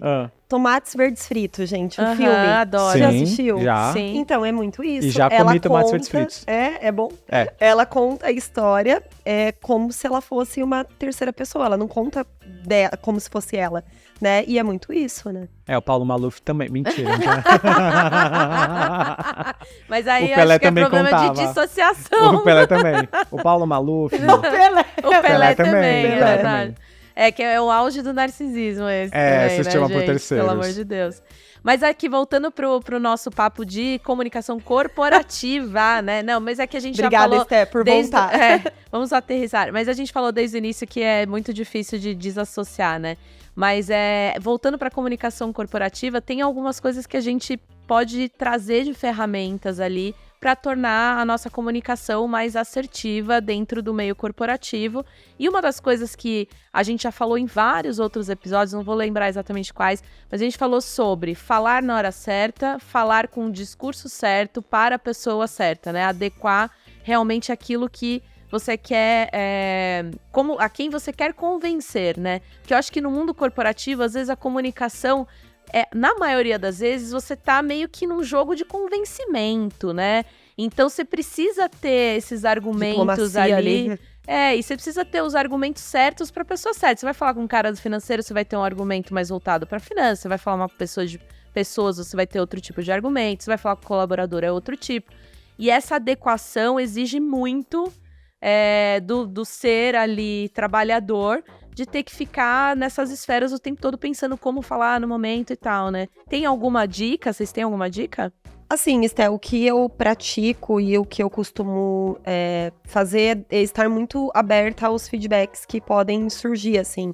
Porque eu vejo que é muito essa construção que você falou lá no começo de Lacan, né? Que é nessas tentativas que a gente vai cada vez mais se aperfeiçoando e adequando ali a nossa comunicação e melhorando. Então, eu costumo perguntar diretamente para algumas pessoas, e aí, o que você achou daquele workshop que eu fiz? O que você achou desse último All Hands? Você achou que naquela hora, e quando eu também faço uma autoanálise, e eu falo, putz, eu acho que eu passei do ponto aqui, eu pergunto para algumas pessoas, e aí, você achou que eu passei do ponto? Você achou que eu fui a mais? E aí as pessoas me ajudam muito a ter esse retorno, porque, de fato, às vezes a gente não se percebe. Então, eu acho que é muito importante. Eu acho que a gente vai cair num lance que eu gosto muito, que é de influência sem autoridade. Porque é isso, toda comunicação vem de uma necessidade, ou seja, tem algum objetivo, ou pelo menos deveria ter algum objetivo com essa comunicação. E aí, primeiro é entender qual é o que você quer dessa comunicação e assim por diante. E aí eu acho que é entender moedas de troca, né? Quando a gente fala de influência, você mapear a sua rede, o que você pode oferecer para aquela pessoa, ou melhor, o que é valor para aquela pessoa, para que você possa conseguir o que você quer. Exato. Pode soar um pouco perverso, um pouco manipulador, mas não é exatamente sobre isso, porque relações são relações de interesse, né? Casamentos, enfim, tudo são relações de interesse. Ainda mais no mundo corporativo. Então, é entender, se eu vou conversar com a Raf de um projeto, que eu preciso da participação dela, eu preciso, de alguma maneira, achar o que é valor para a Raf se engajar nesse projeto. Que às vezes pode ser para ela aprender, que pode ser se envolver, que pode ser ter visibilidade, que pode ser, enfim, muitas coisas. Então, eu acho que grande parte das dicas que a gente pode dar para a comunicação, mais uma vez, é por que você está se comunicando, porque a gente simplesmente sai falando. as jovens com os quais eu trabalho, e os jovens, eles pensam com a boca. Então eles falam pensando, e aí às vezes eles não sabem o que eles estão querendo falar. Não são só jovens, eu fui essa jovem. Não são só jovens. Eu não tinha filtro. Eu fui esse jovem, também não tinha filtro. E eu recebi muita muito baixaria feedback. Também. Eu recebi muito feedback do tipo, Rafa, você não tem filtro, assim. Com o passar do tempo, eu acabei me policiando, assim. Eu acho que sem perder a minha essência, mas em vários momentos, sim, eu me segurei e eu percebia que aquilo era necessário. Em vários contextos ali, eu acho. Porque pode te prejudicar, né? Você pode dar um tiro no seu próprio pé, né? E assim, na minha opinião, você pode falar tudo, desde que você use as palavras certas no momento correto e que você não falte com respeito com ninguém, sabe? Então. Uma coisa que. Você ia falar mais alguma coisa? Você ia. A Rafi falou que recebeu muito feedback. Eu, quando era mais novo, eu falava muita baixaria, gente. Eu não sei jura? se eu tava, sei lá, descobrindo mais minha sexualidade. Eu não sei. Eu falava muita baixaria e achava que tudo bem, tudo muito normalizado e tal. Mas ninguém me deu feedback. Eu só senti rostos constrangidos mesmo. Acho que o tempo foi passando e eu fui parando de falar esse tipo de coisa. Mas ainda assim, às vezes hoje, as coisas vêm assim ó, na minha boca e eu paro. Que é esse lance de você começar a ter filtro de entender com quem você tá falando. Mas eu acho que esse é um exercício de compreender o impacto da sua comunicação. Às vezes a gente não tem... Eu falo muito, né? Em muitos lugares que eu tô. Às vezes as pessoas viram pra mim e falam assim, nossa, uma vez você me disse tal coisa, e aí eu fiz tal coisa. E você fala, gente, eu não tenho ideia de que eu disse isso. Nossa, cara, quando a gente percebe o nosso impacto, é brutal, tem né? Tem uma coisa que eu falo muito pra Esté aqui também, né? Muitas vezes a gente sai falando, né? E a gente esquece que nós estamos numa posição que as pessoas têm medo. Que as pessoas... prestam muito mais atenção no que a gente tá falando, inclusive, né? É outro peso, assim. Eu costumo falar bastante isso pra a Steph fala assim, mas Rafa, eu só falei tal coisa. Mas Esté, essa tal coisa, pra mim aqui você falando, cara, sem problemas. Por quê? De um modo geral, nem eu nem a Esté, a gente tem influência sobre a permanência uma da outra aqui dentro, digamos, né? Então, Esté não pode me mandar embora, eu não posso mandar a Esté embora e tá tudo bem, né? Então, a gente sai falando aqui. A partir do momento que eu tenho esse poder sobre as outras pessoas, as pessoas ficam sim com medo. E eu posso estar aqui falando exatamente a mesma coisa que eu estou falando pra vocês e alguém tá entendendo totalmente diferente por conta do peso que eu tenho. Então, assim, desde coisas pequenas até coisas muito grandes. Então, eu já falei uma coisa assim, ó, em reunião. Rafa, eu juro que eu nunca mandei ninguém abrir as câmeras, né, em reunião. Eu falo assim, gente, quem se sentir à vontade pode abrir as câmeras. Nossa, eu já mandei várias vezes. Pelo amor de Deus, abre a câmera, me deixa sozinho. Não, é muito legal a gente conseguir ver vocês, que não sei o quê. Eu já recebi pessoas na pesquisa de clima falando assim, porque a gerente manda a gente abrir as câmeras. E eu falei, gente, mas eu não mandei, eu não falei, sabe? E aí depois eu entendi, cara, pra aquela pessoa, só o fato de eu falar quem se sentir à vontade de abrir as câmeras, eu estou mandando aquela pessoa abrir a câmera. Mas você que não abre a câmera, abra. Seria sempre bom. Abra. Eu sou sempre a favor. Não espera a gerente pedir. Abra. É verdade. Tenha vergonha na cara e respeito com quem tá ali e abre a câmera. Eu também sou dessa opinião, mas... Não, gente, você tá boa, a gente tá ali trabalhando, dando palestra, parando ali, aí você não se dá o trabalho de abrir a câmera. Se você estivesse na reunião, você já ia estar com a cara lá, você pode estar de chinelo, de bermuda, é só abrir a câmera. E pôr um mínimo de camiseta, não precisa estar pelado, né? Isso.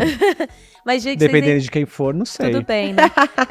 Vocês estavam falando, você falou, né, Rafa, do negócio da comunicação com valor e tal, e aí eu fiquei pensando, quando a gente pensa em se comunicar com grupos menores, que a gente tem já um pouco mais de noção de quem é o público-alvo e a gente consegue moldar um pouco mais o nosso discurso para que, né, seja um discurso de valor para aquele público, talvez seja um pouco mais fácil. Quando a gente expande isso para um público muito grande, talvez fica mais complexo, né? Como é que a gente faz para ter essa comunicação de valor também quando a gente está falando de um público muito grande e diverso, né? Que tem pessoas ali com propósitos diferentes, com visões diferentes, etc. Concordo, quando você tá num grupo que você tem mais familiaridade, ou que você tem mais interação, ou que tem alguém que conhece, porque isso ajuda muito, né? Então, Quando eu conheci a Raf, foi muito fácil conhecê-la, porque vocês já tinham uma relação antes de falar dela. Pra mim, isso azeita as relações. Mas o fato de eu ter públicos ou pessoas que eu não conheço, ou que estão distantes, ou que talvez eu nem tenha contato nunca com elas, não significa que eu não possa adequar minha comunicação. Eu tenho que dar palestra para pessoas que eu nunca vi, elas nem abrem a câmera, então eu nem sei que cara elas têm, e nunca mais vou ver, a priori, né? Nunca mais é muito tempo, mas teoricamente não vou mais ver. E tem um exercício muito interessante de 3 perguntas que a gente pode se fazer para conseguir calibrar melhor essa comunicação. A primeira delas é a gente entender quem são essas pessoas, fazer, de fato, uma estruturação demográfica. Olha, eu vou conversar com... Vou contar uma história verídica. Uma vez eu fui dar uma palestra num banco, eu fui abrir a semana Agile de uma diretoria de TI de um banco enorme, de um desses 3 que vocês estão pensando. E aí foi a primeira palestra para mais de 700 pessoas. E aí eu tive que me perguntar quem são essas pessoas. Eu falei, bom, são todas as pessoas da área de TI. Ou são executivos, ou o RH, o conselho e a minha gestão, ou meus pais. Enfim, quem são essas pessoas? Todas as hierarquias possíveis. Todas as hierarquias possíveis. Nesse diário de estágio, a vice-presidência, de tal idade, que é para você ter uma lógica demográfica. Depois, o que essas pessoas valorizam? Essas pessoas valorizam dados, elas valorizam histórias, elas valorizam resultado. Então, mas dá pra você conseguir construir uma noção de público com tanta gente assim? Dá pra você tentar descobrir ou perguntar, ou pelo menos parar pra pensar de acordo com o perfil do que você quer vender. Não é exatamente uma ciência, mas é melhor do que não pensar. Até porque não saber vai fazer com que você então apresente todos. Sim. Se eu não tenho a menor ideia, porque se eu sei que esse é um público muito orientado a dados, eu vou começar a minha apresentação, minha fala trazendo dados. Se eu sei que esse é um público muito humanizado, que quer saber de história de pessoas, eu vou dar um exemplo da minha problemática por meio de uma história. Agora eu vou te trucar. Quem te deu essas informações? Porque eu vejo também que, por exemplo, no seu caso, você é contratado para comunicar para muitas pessoas. Quem vai te falar quem é o seu público, não necessariamente pode conhecer tão bem o público assim, né? E nem me falaram, mas era uma área de TI. Então eu entendo que uma área de TI vai ser muito mais orientada a questões pragmáticas, de números, de dados, do que exatamente uma história de uma pessoa que fez ou não fez alguma coisa. Se eu estivesse falando com uma área de pessoas ou com uma área de produto, talvez eu possa trazer case, entende? Tem um certo... tem um macro ali que dá pra você Isso, que é melhor do focar. que nada. Às vezes você consegue descobrir, às vezes você consegue pesquisar, dependendo de como você tá. Às vezes você tem dados específicos. E a última pergunta é o que eu quero dessas pessoas. Eu quero que elas tenham adesão ao meu projeto, eu quero que elas me deem dinheiro para eu fazer meu projeto, patrocinem meu projeto. Que elas reflitam. Eu quero que elas reproduzam esse discurso. Quando você objetivo. Mas nem sempre o objetivo da minha narrativa é o que eu quero das pessoas. Então, quando eu dei aquele exemplo eu vou contar uma história sobre transformação digital para que eu possa mobilizar a liderança, não necessariamente eu estou falando com essa liderança. Às vezes eu posso estar falando com outro público, ou eu posso falar com uma liderança, mas às vezes eu quero só grana para viabilizar o meu projeto. E não necessariamente que essa liderança faça a mudança. Entende a diferença? Às vezes é a mesma coisa, mas às vezes eu estou querendo uma outra coisa desse público. Eu estou fazendo uma apresentação porque eu quero ser validado. Eu estou fazendo uma apresentação porque eu quero ser efetivado. Entende? Nem sempre é a mesma coisa. Então, o meu objetivo da minha apresentação, da minha fala, não necessariamente é o que eu quero dessas pessoas. Que elas façam, Às vezes é. E aí, voltando para esse lance do corporativo e falar para muitas pessoas, né? Eu penso que uma coisa que também é super importante é você ter uma comunicação atrativa. E aí a gente tá falando mais de linguagem, né? E acho que linguagem, até pegando o gancho do próprio Debrief, o que fez o Debrief ter uma legião de fãs, né, que realmente, cara, todos os nossos leitores são muito engajados com a gente há anos e mandam mensagem, feedback e tal, se sentem amigos mesmo, é a linguagem que a gente construiu dentro do Debrief, que é muito informal, que é próxima, que a gente usa gíria, a gente fala como a gente falaria no cafezinho, mas trazendo um conteúdo legal de qualidade. Como que vocês pensam, você pensando já no que você faz aqui dentro, o que você constrói ali quando você vai para as empresas, na hora de construir essa comunicação, como ter uma linguagem que se aproxime da pessoa? Porque eu acho que isso também é um ponto importante, né? Com certeza, Esté. Mas para mim isso é tempo também. Eu, avaliando as minhas comunicações lá do começo, eram extremamente quadradas. Padronizadas. Isso. Hoje, a forma como eu me comunico, eu vou pegar meu celular aqui agora e vou mandar um comunicado geral pra empresa, assim. Eu, Rafiana, falando, colocando meus emojis ali que eu gosto e falando da forma como eu tô conversando aqui com vocês. E vai ser... eu vou ter acesso a essas pessoas, assim. Uhum. Eu acho que, de fato, é conhecer o público, né? E aí, com o tempo, isso se torna muito natural, né? Da mesma forma como a comunicação que a gente tem hoje aqui na NZN não é adequada para, de repente, uma empresa mais tradicional, onde as pessoas iriam ler e falar, gente, que absurdo, olha como que essa pessoa tá escrevendo, né? E inclusive ia gerar um efeito contrário da comunicação, né, que a gente gostaria, que é aversão àquilo e falar, cara, não vou ler mais o que essa garota está escrevendo, né, mas eu acho que é isso, Esté, eu acho que é muito de conhecer o seu público e saber que tá tudo bem você escrever dessa forma ou não está tudo bem, porque daí você não vai ter acesso àquelas pessoas. Da minha experiência aí, na posição, né, que eu tô, porque é diferente de uma comunicação institucional, foi achar um lugar onde eu sou eu mesmo, e sou autêntico. Para quem tá vendo a gente, sabe que não necessariamente...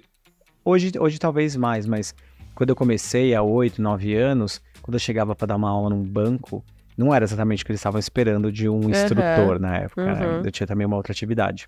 Mas é achar uma autenticidade, porque eu sou o que eu sou, então não adianta chegar lá de terno e sapato e eu começar a falar e gesticular, porque as pessoas vão ver que eu sou algo diferente daquilo.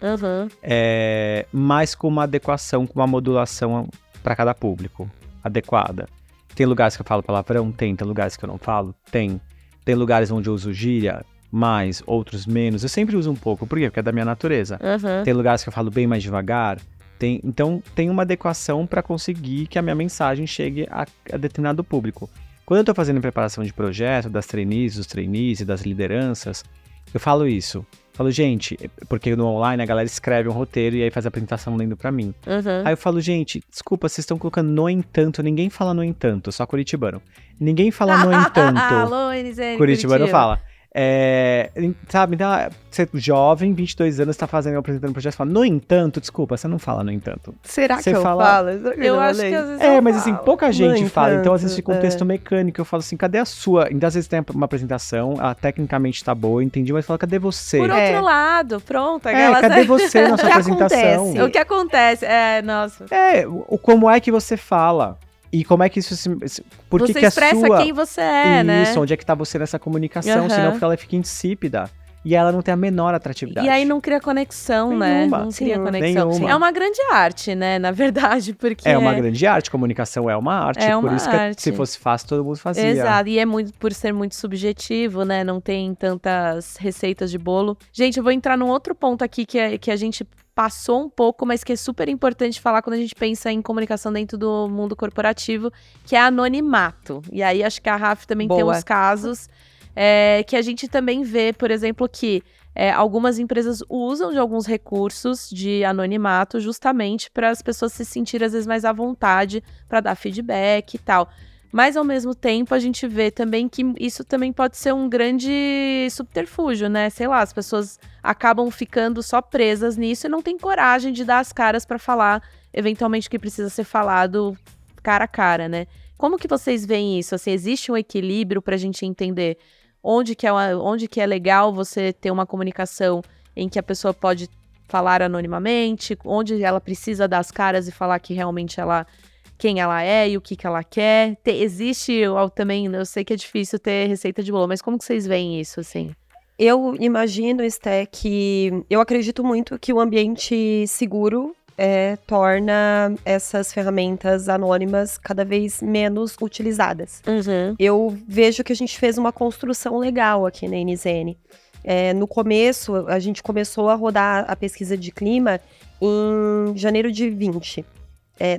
Janeiro de 19. E pegando as pesquisas anônimas, a pesquisa de clima ela é anônima, se a pessoa quiser assinar, ela pode assinar e tá tudo bem. E tem gente que assina depois de muitos anos, né? Então, eu pegando ali as primeiras pesquisas que a gente aplicou, gente, era um show de horrores, assim, de verdade. Era coisa pesada e nome de amiguinho e, sei lá, exposição, umas coisas de verdade muito pesada. As pesquisas atuais de 2023, agora, isso de 2 anos para cá, assim, as pessoas contribuindo, dando sugestões, melhorias, apontamentos, e de uma forma tão madura, até mesmo no anonimato, as pessoas mantendo ali um respeito, sabe, através dessa que antes eles jogavam as questões internas ali, pessoais que não eram bem resolvidas e aí eu acho na que pesquisa de clima. Com o passar do tempo, que eles perceberam que eles tinham um time de pessoas e cultura próximo, que era um time que, cara, vem cá, vamos conversar, peraí, vamos tentar entender, vamos tentar resolver. Eu acho que isso foi criando-se esse ambiente onde as pessoas, elas não recorrem a essas ferramentas para trazer esses conflitos, sabe? Recentemente, até uma pessoa falou pro nosso CEO, né? Cara, eu acho que seria legal vocês criarem um lugar onde a gente faça perguntas anônimas. E ele devolveu, mas você não se sente à vontade em trazer ou para liderança, ou para o time de pessoas e cultura, né? E a pessoa falou, me sinto. Então você pode levar, você não precisa da ferramenta, entendeu? E eu acho que é muito isso, eu acho que ter esse ambiente seguro para as pessoas trazerem. Por exemplo, eu já ouvi um caso de uma pessoa que virou para mim e falou assim, Raf, eu nunca trouxe nada para vocês, porque existe uma comunicação aqui interna nos corredores, rádio, peão, que é o que eles chamam, desculpa, eu odeio esse termo, mas foi o que a pessoa falou, que quando a gente leva, somos desligados. Aí eu perguntei pra pessoa, mas peraí, você já viu alguma situação assim, de verdade? Tenta lembrar das pessoas que já foram mandadas embora. Na prática, né? Aconteceu isso? Tipo, traz pra realidade, tira do imaginário. Tirando as 12 que você demitiu aquele dia.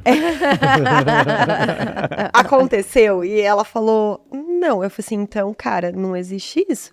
Assim, e de todos os desligamentos que aconteceram, não foi porque alguém trouxe uma queixa, uma dor, um conflito, né? São outros motivos e que nem cabe, né? Mas, por exemplo, na NZN a gente tem uma ferramenta que é de conduta, que a gente chama canal de conduta ética.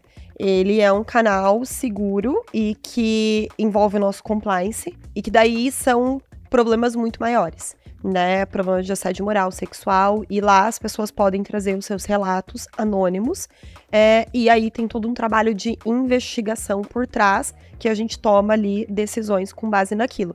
Ou já aconteceu desse canal ser usado, por exemplo, para questões de desabafo? Já. E a gente não pode fazer nada com isso, mas gente. Aí entra num ciclo, né? Porque a comunicação sobre para que serve para cada canal de comunicação também tem que ser muito assertiva. Isso mesmo, né? A gente fez. Exato. Fizemos um grande trabalho em cima disso no sentido de, gente, esse canal não é um canal pra você trazer dores do dia a dia. Não. E isso você vai fazer com a sua liderança. Não confia na liderança? Traz para pessoas e cultura. Não confia em pessoas e cultura? Tem a pesquisa de clima. Então, assim, a gente tem outros meios. E esse canal, ele é para questões muito mais graves e que as pessoas acabam utilizando. E ele é um canal que funciona real, assim. Sim, já vimos na prática, é verdade. Eu concordo com a Raf, basicamente tudo. Não vou dizer que é tudo só pra não deitar pra ela. Ele nunca dá uma avaliação. Hoje ele tá assim, Mas eu acho que tudo que é privacidade precisa ser anônimo e o resto deveria ser um ambiente seguro pra gente poder falar. Então, fazer uma pergunta pro CEO ou pra CEO não deveria ser uma questão de privacidade. Privacidade é senso de diversidade. Eu acho que pesquisa de clima muitas vezes cabe, porque se você também quer falar de alguma coisa não tão positiva, mas aí no ambiente seguro as pessoas... Vamos lá, metalinguístico, né? É que se o ambiente não é seguro na pesquisa de clima, eu quero dizer algo que não é muito bom, eu não vou me sentir seguro porque eu vou achar que vou ser perseguido. Então, é uma coisa girando em si mesma. Mas, eu acho que tem uma variação. Não sei se tem fórmula, não sei se tem segredo. Agora, num lugar onde tudo precisa ser anônimo, algum problema tem. Com certeza. Inclusive, Sté, eu tenho um exemplo pra te dar. Aqui a avaliação, ela é anônima, né? Daí a gente estimula que as pessoas assinem. Até eu tava conversando com a Sté antes da gente começar falando, cara, a gente tem que ser muito exemplo, né? Eu sempre assino as avaliações que eu faço. Não tenho medo, não tenho nada a temer. Eu tô colocando ali qual é a minha opinião sobre aquele comportamento da pessoa, a visão que eu tenho. E estou deixando aberto para que ela venha me procurar pra gente conversar melhor. E foi, de fato, o que aconteceu. Eu avaliei o meu antigo CEO e eu coloquei comentários e assinei todos eles. E aí, um certo dia, estava lá trabalhando e ele me mandou foi uma demitida. Foi demitida. Rimos muito, nunca mais nos vimos. Rimos muito, mas assinei minha carta de desligamento. Não, aí, mas foi quase isso, tá? Juro. Ele me chamou e falou, Raf, eu tô vendo alguns comentários aqui na avaliação que você deixou. O que você quis dizer com isso? E pegou, pá, e mandou. E aí eu tentei me explicar, pelo jeito piorou a situação. E ele falou assim, então vamos fazer o seguinte, vamos marcar 15 minutos pra você, né, me dar um feedback meio que oficial aqui em cima da avaliação. 15 minutos vai ser pouco. Ele não tava querendo aceitar de jeito nenhum, né? Exato. E a vontade 15 de falar, minutos? eu disse isso, que você é um idiota. Daí, o que aconteceu? Fomos para a reunião e nessa reunião ele falou o quanto que ele era aberto a receber feedbacks e que ele gostava muito, que não sei o quê. Só que tudo que eu falava, ele me retrucava. E aí eu falei assim, olha, não é isso que tá acontecendo. Eu não tô vendo que você tem um perfil muito aberto para receber feedbacks. Porque receber feedback não é você me dar a cara para bater e me volta com um murro na cara. Então, eu estou tentando te passar aqui. E aí, falei. Em conclusão, foi um quebra pra quebrar, é foda. Pega pra capar. Isso. Um bota pra quebrar. Um quebra-pau. Um quebra-pau. Tá. Caraca! Mas, no final das contas, a gente saiu de lá, tipo, muito alinhados no sentido de que eu poderia dar feedbacks pra ele, que ele poderia me dar feedbacks. E, a partir desse momento, eu passei a ser a pessoa que dava o feedback final das avaliações dele. Então, ali a gente abriu uma possibilidade pra isso. Porém, foi complicadinho, assim, tipo, não foi fácil. Mas, graças a eu assinar ali a avaliação, a gente conseguiu criar esse laço. Que eu considero que foi bem ok, assim, bem importante. Isso eu me lembro uma história, a gente falou no episódio aqui, a gente vai falar, enfim, no episódio sobre amizades no trabalho. Eu e a Esther, nós somos amigos há 27 anos, e outro dia ela me ligou com um problema pessoal, e tudo que ela me perguntava, ela retrucava. Eu falei, não vou mais dar opinião, você não quer aceitar minha opinião, você não está aberta. Mas aquele Você dia eu reativa? só queria reclamar. Ah, não queria não, porque você virou e falou assim, me dá sua opinião, eu perguntei. Eu acho que só tem uma comunicação que não pode ser anônima. Acho que todo mundo tem que saber que é correio elegante. Porque se você vai me chavecar, por favor, eu gostaria de saber quem é você pra eu poder fazer a minha avaliação. A gente já fez isso aqui na NZN, inclusive uma vez correio elegante e foi que também era pelo anônimo? WhatsApp. Anônimo. Era anônimo pelo WhatsApp. Ah, mas aí eu Mano, quero mas saber. sabe o que eu que recebia? A galera me pedindo aumento. Eu não recebi um correio. CRH Eu recebi uma né? mensagem que até hoje, não sei quem mandou, fica martelando na minha cabeça. Chamaram ela de... Não, corta, vai, vamos lá. Eu quero saber isso depois em off. Escuta, uma coisa que a gente não falou muito foi sobre excessos e falta de comunicação. Porque, assim, a gente falou agora sobre feedback, né? Às vezes, quando você tá recebendo feedback, a melhor coisa a se fazer é ficar bem quietinho e escutar, né? Ali. Levar pra casa, refletir. Eventualmente, você pode trazer alguma coisa de volta pra aquela pessoa? Pode. Especialmente se você refletiu que ela tinha razão e que você já tem uma ação a ser tomada. Eu acho que aí é legal. Mas, às vezes, existe uma falta de comunicação. Às vezes você quer que a pessoa tenha uma troca maior com você e não vem, o que também é muito ruim, né? Quando você só fala e não tem nada de retorno, né? Como que vocês veem isso? A falta talvez pode ser mais prejudicial do que o excesso? Dá pra gente chegar a alguma conclusão em relação a isso ou não? Eu não sei se um dá pra ser mais prejudicial do que o outro, porque eu acho que depende da dinâmica de cada pessoa, de cada grupo. Eu queria dar um exemplo fora de trabalho, mas que acho que vale pra trabalho, que é relacionamento afetivo. Há casais que eventualmente conversam. Eu já passei por isso. Então você tá em relacionamentos onde a outra pessoa não conversa sobre absolutamente nada que aconteceu. Então tudo vai pra debaixo do tapete, ou a pessoa simplesmente acha que supera e apaga e você não consegue. Então eu acho que isso é prejudicial porque eu tenho um silêncio. Mas há momentos também que você conversa sobre tudo e se esgota o assunto. E às vezes você sabe quando você tá numa DR, e aí você fala e você já nem sabe. Você nem lembra mais, falando. ou a origem, né? Eu namorava um menino uma vez que às vezes a gente dormia na DR porque... Meu Deus! porque não tinha fim, aí você não sabe. Então eu não sei, acho que tem um equilíbrio entre o, né, dialogar é importante pra gente processar determinadas coisas, mas também qual é a hora de parar, porque às vezes você só precisa de tempo, né? Você só precisa internalizar. Igual feedback, só precisa internalizar, processar, acomodar. Mas, Rafa, você falou uma coisa bem legal. E eu creio que a gente precisa conhecer muito o outro também. Porque, no caso, o meu marido, ele é o cara que precisa do tempo. Eu sou a pessoa que quero resolver na hora. Então, quando ele fala, eu não quero mais conversar, e ele vira as costas, e eu falo, puta, aquilo pra mim é uma puta de uma falta de respeito. E eu, não, mas vai resolver agora, nanã. Hoje em dia a gente chegou num equilíbrio que eu sei que, cara, eu preciso dar o tempo dele pra ele respirar, mas ele também precisa entender que, tá, beleza, ela concluiu, eu não estou virando as costas e deixando ela falar sozinha. Uhum. Então, sabe, ter esse ponto, porque senão vira essa. Mas, gente, vamos combinar, né? Quem são os seres que no meio de uma DR ali já consegue elaborar e já sempre precisa de um tempinho pra sentar, vai? Tá bom, desde que seja uma DR de 12 horas que você dorme, é uma coisa. Precisa. Você precisa de um tempo pra sentar. Meu Deus, não tem como. Nem que seja pouco tempo, às vezes meia hora, uma hora. Um banho, vai tomar banho. Não, banho pra mim às vezes pode ser no meio, eu vou me corrigir, mas desde que você fique um pouco quieta, começa ali, né? Agora, se você tá falando, você não tá processando, esse é um fato. Eu já terminei namoros depois do banho, fui tomar banho e saí decidido, vou terminar. Me arrependi, mas achei que eu tava certíssimo. Já mesmo. Mas falando agora da comunicação corporativa, eu vejo muito esse dilema. A área de comunicação manda 200 e-mails por dia, e aí o volume faz com que a informação pareça irrelevante. E as informações relevantes se perdem no meio de um excesso de informação.